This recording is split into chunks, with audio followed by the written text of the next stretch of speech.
자, 좀 더 깊이 있는 주제를 가지고 진행되는 2교시 수업 시간입니다. 오늘은 오창익 선생님 나와주셨습니다.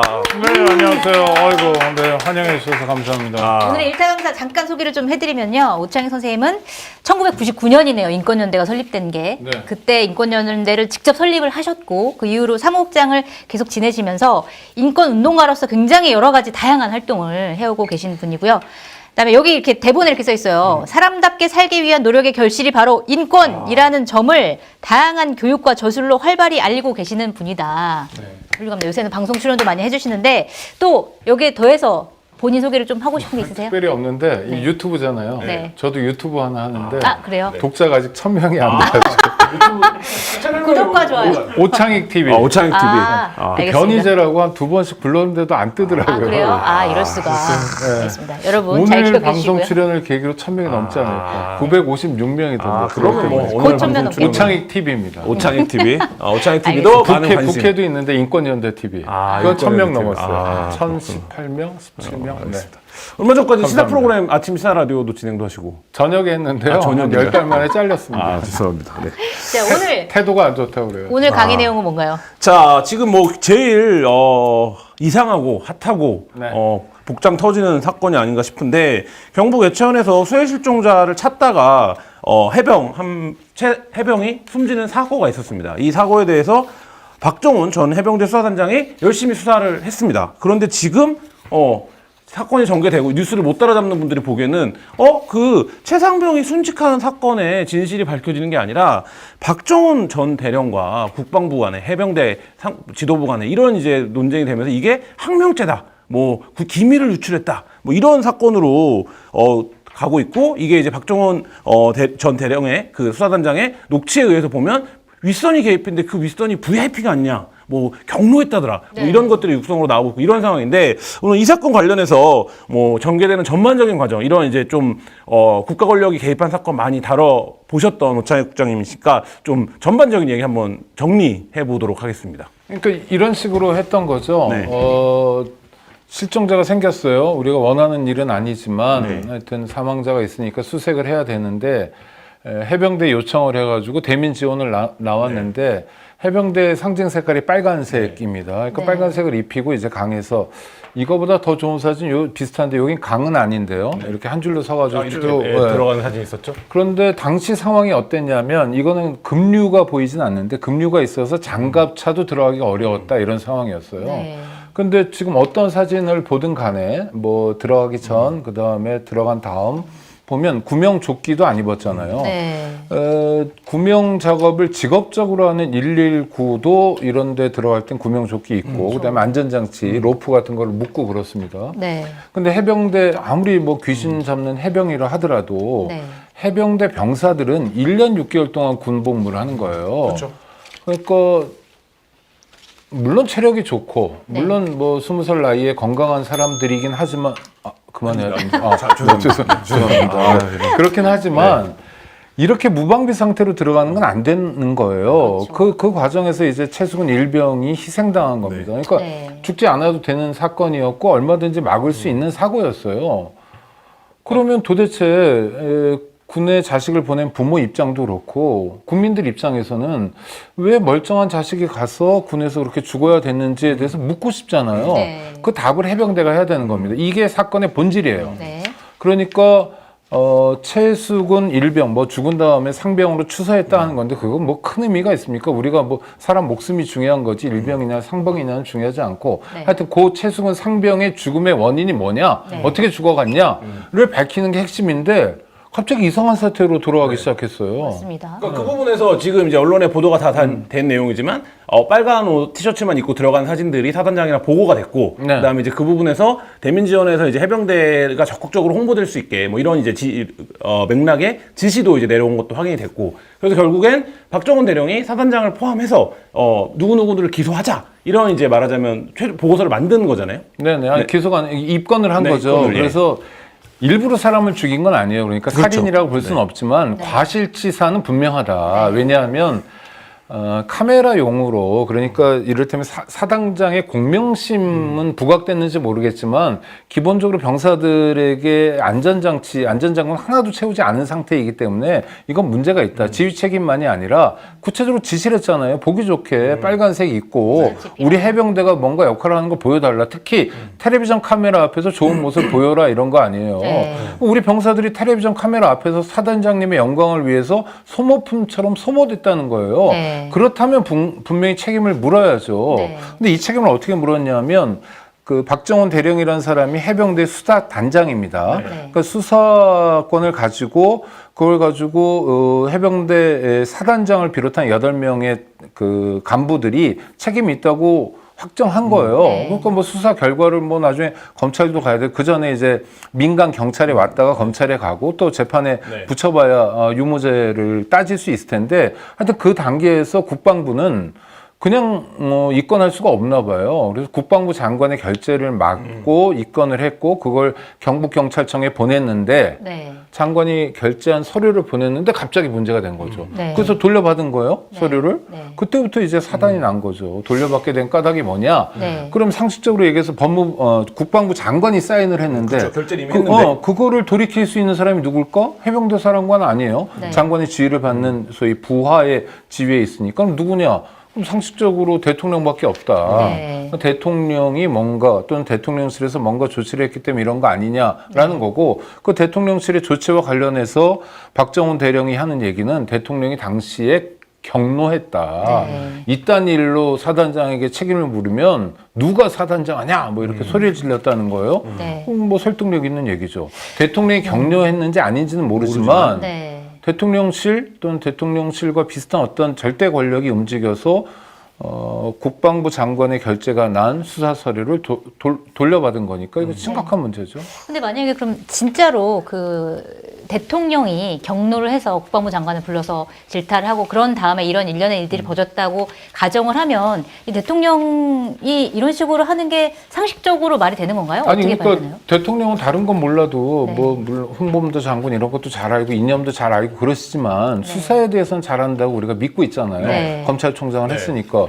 이건 수사에 대놓고 개입하는 거거든요. 그렇죠. 그 위법 부당한 행위예요. 네. 헌법과 법률에 따라서 각자 자기의 역할이 있는 겁니다. 근데 대통령이 해병대 수사에 개입할 근거는 하나도 없어요. 네. 하나도.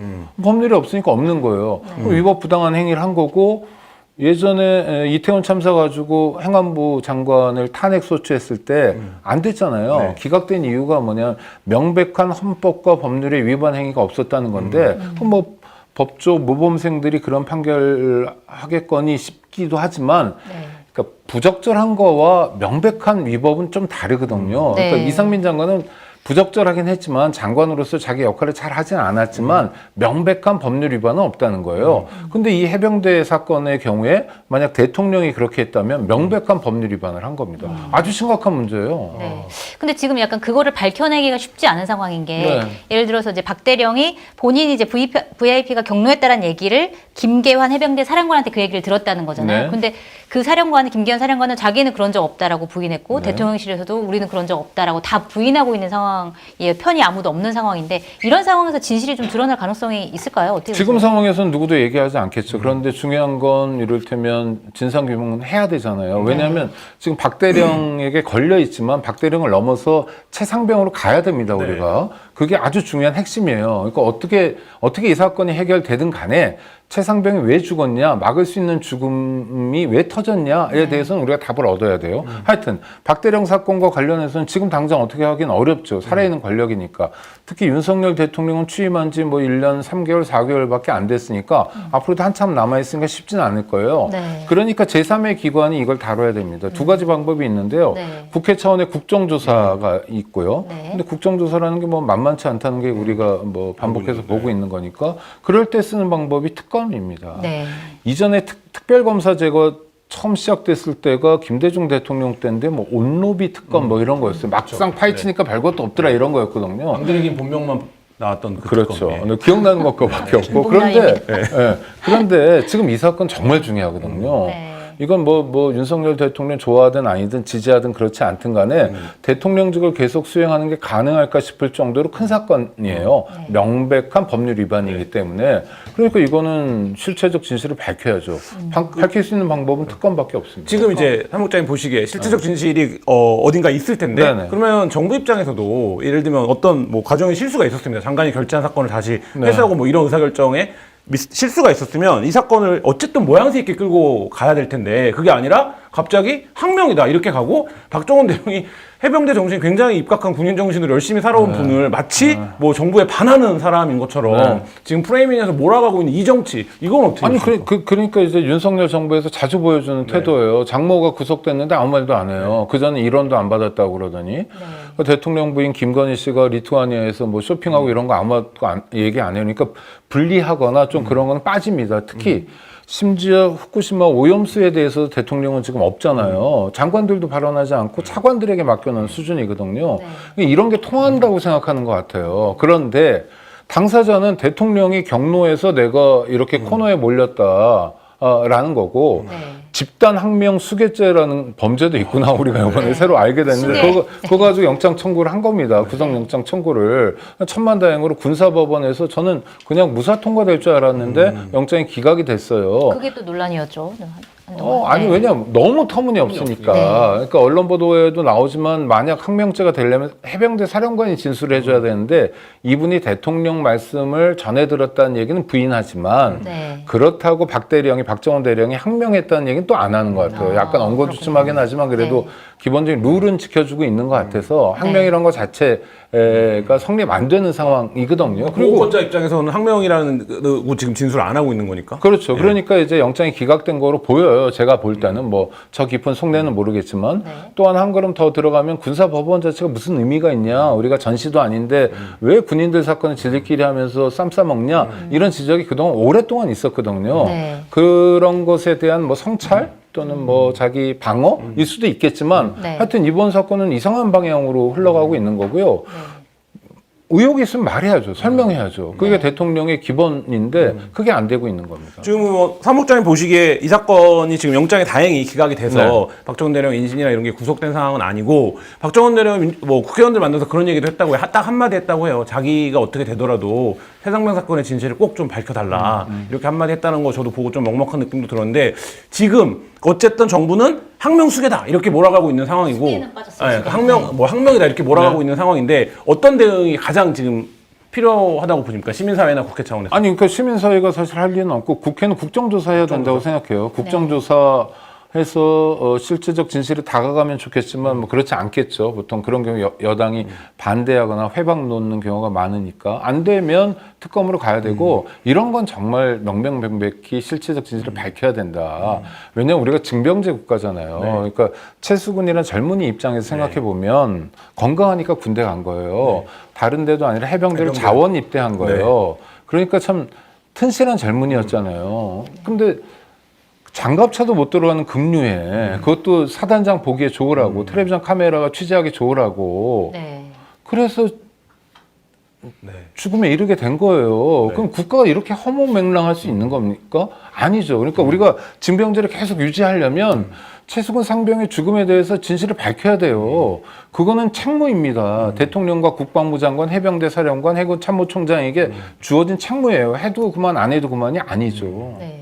그리고 박정원 대령 같은 경우에는 그래서 이제 박정원 대령이 주장하는 바를 뒷받침하는 증언들은 사실 나오기가 지금 힘든 상황인 것 같고 다들 부인하니까 그랬을 때 많은 사람들이 그러면 박정원 대령은 지금 거짓말하는 거 아니야? 라고 또 의심하는 사람들이 있단 말이에요. 그러면은 이분이 과연 이 항명죄를 뒤집어 쓰면서까지 이런 거짓말을 할 이유나 이런 거를 뭐 VIP에 대한 내용을 안 들었는데 들었다고 거짓말을 하거나 이럴 가능성이 좀 있다고 보세요? 어떻게 보세요?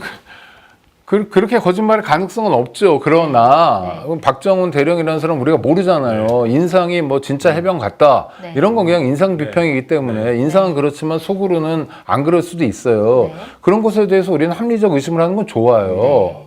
그러니까 객관적인 조사를 해보자 또는 수사를 해보자라는 거예요.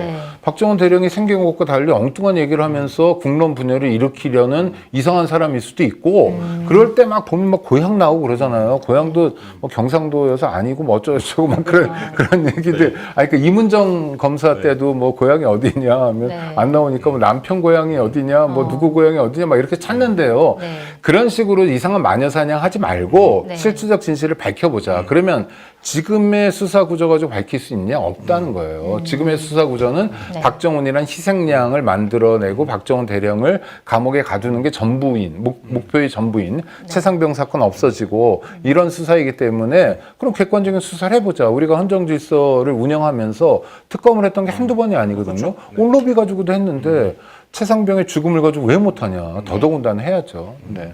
자, 요 얘기도 좀 해보겠습니다. 다른 주제이긴 한데요. 그 인권연대에서 활동하고 계신 인권연대에서 독립운동가 흉상 철거 중지 이제 가처분 소송을 진행 중입니다. 네. 소송이 이제 지금 진행되고 있는데 어쨌든 육사는 홍범도 장군 흉상은 철거하기로 결정이 됐는데 일단 많은 사람들이 왜 지금 이 홍범도 얘기를 또 이렇게 하는 거냐 근본적인 의문이 있지만 소송도 내셨으니까 일단 이 행위에 대한 의미 뭐 어떻게 보고 계십니까? 아니, 그 정말 이상해요. 광복절 경축사 하면서 공산 전체주의자, 그리고 저도 막 불러주더라고요. 인권운동, 인권 카르텔이다. 아니, 뭐, 하여튼 좋은데, 뭐, 무슨 생각이 있으시겠죠. 근데 그 생각이 너무 허무맹랑하고, 지금 논리대로면 뭐든지 안 돼요. 왜냐하면 2차 대전을 누가 싸웠냐면, 주축국하고 그 독일하고 미국, 영국, 프랑스, 소련이 같이 싸웠거든요. 네. 소련이 한반도에 진주해서 한반도를 해방시켜 준 겁니다. 네. 남북이 북쪽은 소련이, 남쪽은 미군이 그 연대했어요. 뭐 루즈벨트하고 연합군이었죠. 네. 그러니까. 근데 그런 역사를 어떻게 해요? 그러면 공산 전체주의가 미국도 되고 루즈벨트부터 네. 그 다음에 영국 뭐 처칠도 되고 프랑스도 되고 다 되는 거잖아요. 이게 말이 안 되는 거예요. 그러니까 역사적으로. 안 맞는 걸 만들어낸 건데 그거 이전에 공동체가 어려움에 놓였을 때 공동체를 위해서 헌신하는 사람들이 있어요. 우리는 잘 못하지만 어떤 분들이 그래요. 정말 고마워요. 네. 홍범도 장군은 그러면서 대표적인 분입니다. 뭐 김일성도 독립운동 했대지만 게임도 안 돼요. 정말 탁월한 업적이 있는 분이에요. 그런 분을 이렇게 모셔다 놓고 모욕을 줄 수 있냐라는 생각이 들고 또 이런 조중동 중에는 이런 것도 시비를 걸더라고요. 홍범도 장군을 대전 현충원에 모셨는데 무덤이 8평이라는 거예요. 어마어마 대통령 보시기에 좋은 뭐 뷰가 좋은 데를 만들어줬대요. 그걸 또 비판을 했군요. 정말 화가 나는 게 대한민국 국립묘지에 누가 가는지 아세요? 모르시죠? 대한민국 국립묘지는 2가지 조건으로 갈 수 있어요. 기본적으로 첫 번째는 현충원이라고 있잖아요. 네. 서울과 대전. 현충원 안장 자격은 군대에서 20년 근속한 사람 갈 수 있어요. 국립묘지법에 나옵니다. 네. 호국원이라고 있습니다. 네. 이천 등에 있어요. 호국원은 10년 근속하면 갈 수 있어요. 그러니까 군인들 장기 근속자들 가는데요. 네. 또 하나 8평이라고 그랬죠. 실평수. 네. 8평이 누구의 무덤 기준이냐면 장군은 무조건 8평이에요. 네. 근데 홍범도 장군이 무슨 정말 이상한 장군들 많잖아요. 네. 쿠데타에 가담하고 뭐 처벌 안 받은 장군들 많아요. 이런 장군들이 안장된 8평에 안장됐다고 특별한 대접을 받은 겁니까? 대통령들은 몇 평인지 아세요? 대통령 80평이에요. 근데 그것도 최근 대통령만 김대중 대통령 같은 분들이 80평이고 네. 이승만 대통령은 또 건국 대통령이라고 800평이에요. 묘역이. 네. 퀴즈. 박정희 대통령 몇 평쯤 될 것 같아요? 어렵다. 어렵죠. 네. 아니, 위냐 아래냐 이거죠. 아래. 100평? 100평? 아래? 아래. 1100평. 제일 많아요. 동작동에 1100평, 실평수 1100평이 박정희 대통령 부부의 묘소예요. 네. 그런데 홍범도 장군 8평 줬다고 난리예요. 계산해보면 계산 나오십니까? 제가 미리 해봤거든요. 네. 137.5분의 1이에요. 네. 박정희 묘소에 137.5분의 1의 공간을 그것도 서울도 아니에요. 대전에 했는데 그게 무슨 대단한 대접인 것처럼. 네. 이건 정말 모욕이죠. 이러면 공동체가 위험에 처했을 때 그 누구도 공동체를 위해서 일하려고 하지 않아요. 네.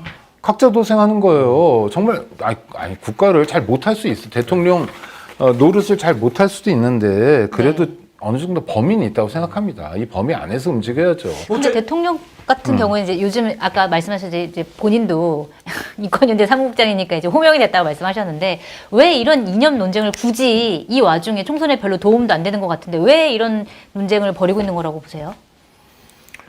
일단 뭐 대통령이 뭐 책도 안 읽고 뭐 이런 것 같은데 저는 지금 대통령실을 검사들이 장악했다. 네. 그래서 검사 독재 정권이다라는 진단도 꽤 있는데 네. 야당도 그런 진단 저는 그렇게 생각하지 않아요. 아. 초기에는 그랬던 것 같은데 지금 세력 교체가 좀 된 것 같아서 실제로 대통령실을 움직이는 사람들은 그 전향한 운동권들이라고 뉴라이트 뭐 이런 그룹들인 것 같아요.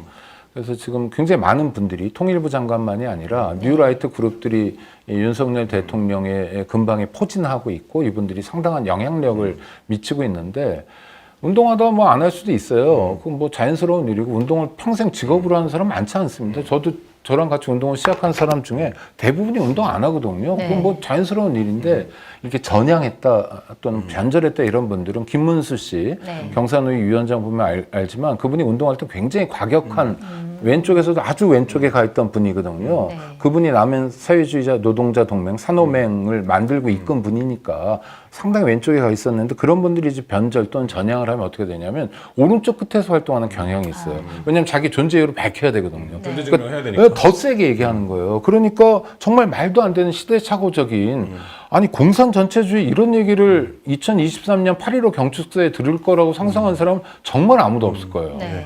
그리고 대통령은 원래 버전으로는 뭐 이념 상관없다. 나는 뭐 실용주의다. 나는 대한민국 1호 영업사원이다. 이런 쪽으로 말씀하시고 그런 쪽으로 자기 역할이 있어야 되는데 지금 얘기는 그냥 맨날 이념 얘기만 해요. 새는 좌우의 날개로 난다. 민주주의 아주 유명한 격언인데 네. 그것도 부인하시더라고요. 아, 좌우로 날래도 같은 이거 방향이어야 날리면 된다는 괜찮냐. 거예요. 네, 엉뚱한 네. 방향으로 가면 같이 못 난다. 네. 엉뚱한 방향의 근거가 뭔지 아세요? 그게 뭐냐면 정부를 비판하는 게 엉뚱한 방향이에요. 네. 이거는 아주 전형적인 파시즘입니다. 네. 100번 양보하면 유사 파시즘이에요. 네. 그 대통령이 파시즘에 기울었어요. 그러면서 이 전체주의가 속성이 뭐가 있냐면 전체주의가 막 상대를 의심하고 뭐 이런 게 많아요. 의심이 많고 뭐 어쩌고저쩌고. 그러니까 자기를 제외하면 다 공산 전체주의가 되는 거예요. 네.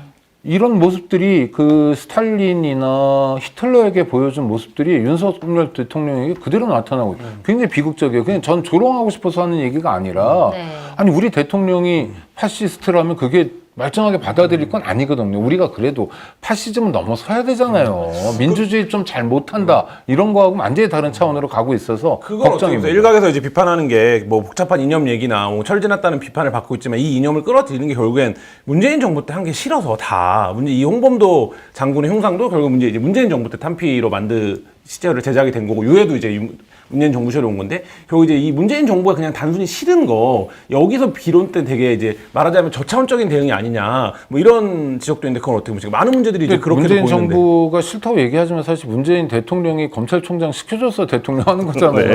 그러니까 많은 분들은 지금 문재인 정부 2기라고 말하는 분들도 있는데 네. 문재인 대통령의 최대 치적이 정권 재창출이다 농담식으로 이런 네. 얘기도 할 정도니까 그건 잘 모르겠고요. 그렇더라도 저는 범위가 있다고 범위. 생각해요. 예, 대통령이 해야 될 일과 한선을 그럼요. 네. 그런데 그걸 지나치게 넘어서 버린 거고 공산 전체주의라는 얘기를 계속 하고 있는데 특정하지 않잖아요. 네. 그러면서 특정하는 건 뭐냐면 정부 입장에 반대하거나 네. 정부가 가려는 방향하고 다른 방향으로 가거나 하거든요. 이건 정말 민주주의에 대한 중대한 훼손이에요. 이렇게 하면 안 되는 거죠. 네. 이렇게 가고 있어요. 아주 심각한 상황입니다. 알겠습니다. 말씀을 좀 들을수록 굉장히 좀 심각한 상황이구나. 앞으로 이제 굉장히 많은 시간이 네. 남았는데 이걸 어떻게 좀 극복해 나가야 될지 좀 걱정스러운데요. 일단 오늘 마무리를 하는 김에 저희가 항상 마무리를 할 때 알림장을 쓰거든요. 선생님은 이제 알림장 써주시니까 지금 여러 가지 이제 논란을 일으키고 있는 우리 대통령과 국방부에 숙제를 좀 내주신다면 어떤 숙제를 좀 내주시겠습니까? 그러니까 사건의 핵심 숙제보다 두 가지예요. 네. 그러니까 우리가 절대 잊지 않아야 될 게 구속영장 청구했다, 구속영장이 기각됐다, 다행이다 이게 문제가 아니라 네. 핵심은 최수근이라는 젊은이가 왜 죽었냐는 거예요. 네. 대민지원 나가면 죽습니까? 아니어야 되잖아. 아니잖아요. 말도 안 되잖아요. 근데 거기에 깊숙이 개입한 게 해병대 사단장의 공명심이 아니겠는가라는 의심이 있어요. 네. 그럼 그런지 아닌지 따져봐야 돼요. 네. 그래서 이게 억울한 죽음이 되면 안 돼요. 네. 누구든지 그렇게 함부로 죽으면 안 돼요. 말도 안 되는 이유 때문에 죽을 수는 없어요. 이게 가장 중요한 거고 네, 네. 두 번째는 대통령이 어느 정도로 개입했는지를 밝히는 겁니다. 네. 이게 해병대 사태의 핵심이에요. 알겠습니다. 오늘도 내일도 20살 젊은이들이 군대 가야 돼요. 네. 이런 군대 어떻게 갑니까? 또 하나. 이런 군대에 엄마들이 아빠들이 애들을 어떻게 보냅니까? 믿고 맡겨주세요라고 얘기할 수 있어야 돼요. 국가는 국가를 책임지고 있는 대통령이나 국방부 장관이나 무슨 사령관 아주 무거운 별들 달고 있는 사람들은 기본적인 태도가 안 돼 있잖아요. 이 사건의 본질은 최수근 상병의 죽음입니다. 네, 진실을 알겠습니다. 밝혀라 네. 이렇게 말씀하셨습니다. 자, 저희 한겨레TV 독자 없음님의 여러분이 오창익TV 구독하고 왔다 이런 어이, 댓글 감사합니다. 달아주셨습니다. 네. 아, 그리고 오늘 방송이 시사종이 땡땡 때 드디어 10회 방송입니다. 10회 특집 빛내주셔서 감사합니다. 자, 앞으로 100회, 1000회, 만회까지 꼭 해야 되는가라는 생각도 들지만 어쨌든 열심히 해보도록 하겠고요. 시종땡 오늘 준비한 수는 여기까지입니다. 다음 주 월요일 오후 5시에 변함없이 1타선님과 저희 2명 돌아오도록 하겠습니다. 감사합니다. 네, 고맙습니다.